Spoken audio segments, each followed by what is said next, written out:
사과의 맛. 오서연. 추석이 다가오는 이른 가을, 오일장에 사람들이 북적였다. 싱싱한 과일과 맛있는 고기와 생선, 파릇파릇한 나물들이 눈을 홀렸다. 발 디딜 틈 없이 바글거렸지만 엄마는 열심히 고개를 돌려가며 장을 볼 물건들을 살피셨다. 엄마, 시원하게 마트 가서 사지. 나 다리 아파. 하고 한마디 건네기가 무섭게 엄마 지금 바빠. 협조 좀 해라. 하는 따끔한 한마디가 돌아온다. 엄마의 한 손에 질질 끌려가며 다른 한 손에 검은색 비닐봉지에 장을 본 물건들이 가득하다.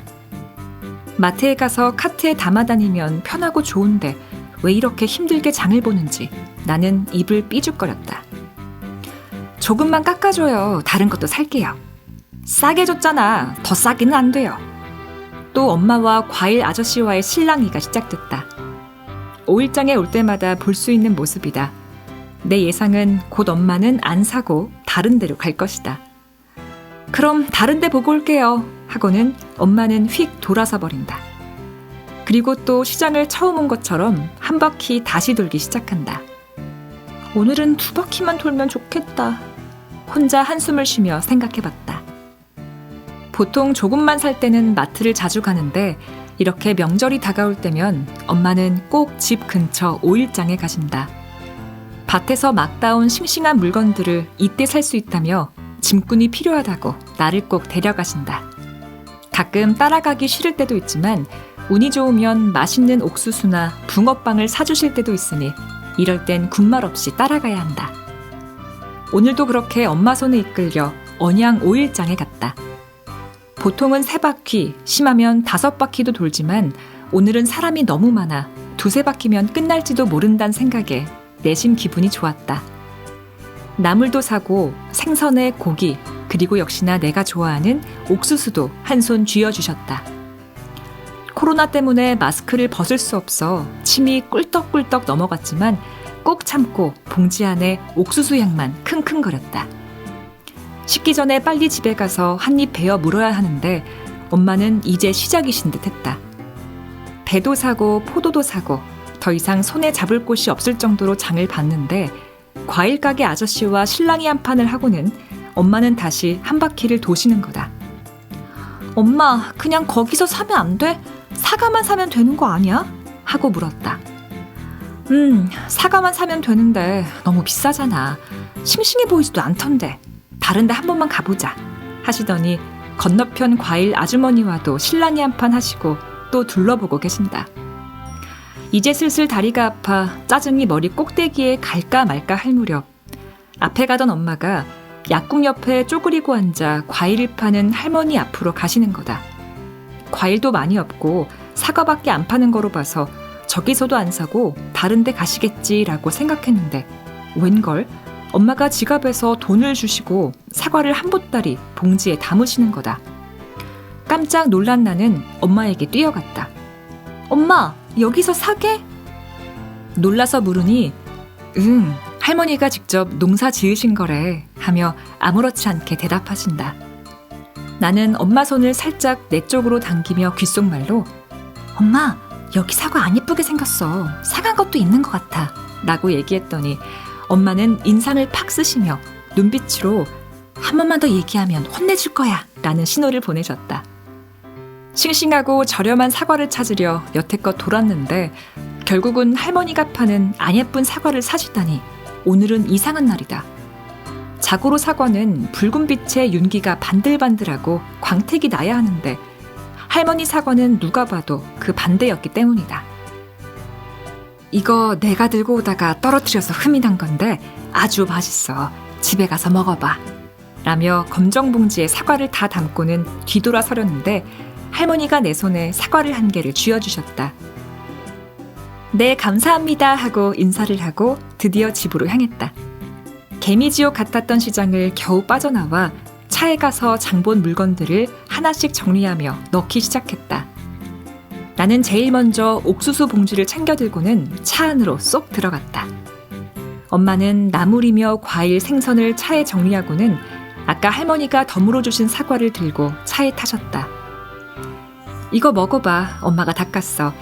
할머니가 너 먹으라고 주셨으니 옥수수 먹기 전에 먹어봐 하고 나한테 사과를 내미셨다. 옥수수 식는단 말이야. 이거 먹고 나중에 먹을게 라고 나는 옥수수를 먼저 한 입 베어 물었다. 엄마는 어쩔 수 없다는 표정으로 사과를 내 무릎 위에 올려놓고는 시동을 걸고 운전을 하셨다. 아까 그 할머니 너무 인자하게 보이지 않아? 엄마는 옥수수를 씹느라 정신없는 나에게 물으셨다. 글쎄, 많이 늙으신 것 같던데. 사실 난 자세히 보지 않아 기억이 나질 않았다. 그 할머니가 꼭 돌아가신 엄마 할머니 같이 생기셨어. 넌 너무 어려서 증조할머니 기억이 나지 않겠지만 할머니랑 많이 닮으셨어 라며 말끝을 흐리셨다. 사실 나는 증조할머니를 너무 어릴 때 뵈서 기억도 나질 않는다. 다만 돌아가셨을 때 장례식장에 갔던 기억만 날 뿐이다. 그래? 증조할머니가 그렇게 늙으셨어? 하고 물었다. 그럼 살아계셨다면 그분보다 더 나이가 드셨겠지. 예전에 엄마가 너만 할 때 방학 때마다 할머니 집에 갔었거든. 할머니 집 대문 앞에 커다란 사과나무가 있었는데 할머니가 긴 막대기로 사과를 쳐서 떨어진 사과를 먹었던 기억이 있어. 사과가 떨어지면서 흠집도 나고 농약을 치지 않아 사과 안에 벌레도 있었는데 그땐 그게 얼마나 맛있었는지 몰라. 엄마는 말씀하시면서 내 무릎 위에 놓인 사과를 쳐다보셨다. 어쩌면 그 사과를 먹으면 그 맛이 날지도 모를 것 같아서 많이 산 거야. 그 할머니가 직접 키워서 따신 거라니까 정말 맛있을 것 같지 않아? 라며 나를 힐끔 쳐다보셨다. 그래? 그럼 맛있을 것 같기도 하네. 엄마의 말을 들으니 왠지 못생긴 그 사과가 안에는 꿀이 엄청나게 든 꿀사과일지도 모른다는 생각이 들었다. 옥수수 하나를 남김없이 뜯어 먹었더니 어느새 집에 도착했다. 장을 본 물건들을 한 보따리 집에 옮기고 정리하고 나니 빨리 사과를 먹어보고 싶어져 봉지 안에 사과를 열어보니 이게 웬걸? 역시나 흠집 투성이었다. 엄마, 이거 너무 흠이 많은데? 가서 바꿔와야 되는 거 아니야? 라고 물었다. 아니야, 알고 산 거야. 흠집 난 건 잘라내고 먹으면 되지 라며 아무렇지 않은 듯 사과 몇 개를 씻으셨다. 평상시 엄마였으면 씩씩거리며 마트로 가서 당장 교환을 해오고도 남았을 텐데 거저 받아오신 건가 하는 의심이 들 정도였다. 자, 먹어봐. 엄마는 흠집난 부분을 잘라내고는 나에게 한 조각 내미셨다. 아삭아삭. 식감이 좋은 게 싱싱한 건 맞는 것 같다. 하지만 내 예상과 달리 꿀 같은 건 없었다. 엄마 근데 맛은 없다, 그지? 하고 물었다. 그래도 엄청 싱싱하잖아. 그 할머니가 잘 키우셨나 보다 하며 엄마는 맛있게도 드신다. 근데 예전에 엄마가 먹었다던 그 사과도 이런 맛이야? 하고 물었다. 글쎄, 아주 맛있었던 기억은 나는데 이런 맛이었는지는 잘 모르겠다. 그런데 추억의 맛이라는 게 있잖아. 이 사과가 꼭 그런 맛이 나는 것 같아.